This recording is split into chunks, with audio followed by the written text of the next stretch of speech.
মানুষজন এভাবে মহাসড়কের বাইরে রোড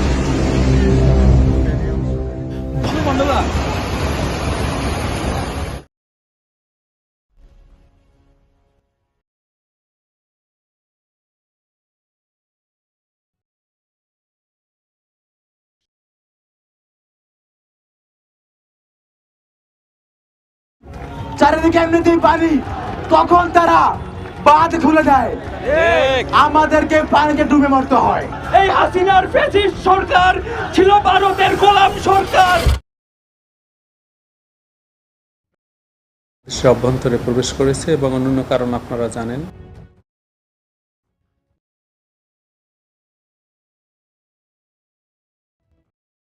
এখন আমরা যেটা চাচ্ছি সেটা হচ্ছে সেনাবাহিনী যে গাড়িগুলো আছে, কিছু গাড়ি এলাকা ভিত্তিক প্রবল বেগে পানি ঢুকেছে এলাকায়। গোমতী নদী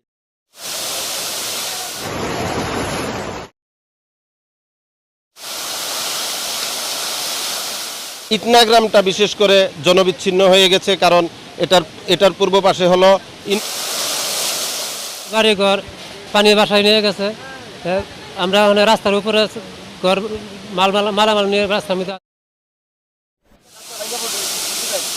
আধা মাল চামান আমরা উঠাইতে পারছি, আধা গেছে চলে। খুবই খারাপ। আমরা ছাত্ররা মিলে রাত ভোর অনেক চেষ্টা করেছি, চেষ্টা করানোর পরেও কয়েকটা বাঁধ করছি। এদিকে অবস্থা খুবই খারাপ, সামনে প্লাস 200 বাড়ি আটকেছে এতটুকু পানি।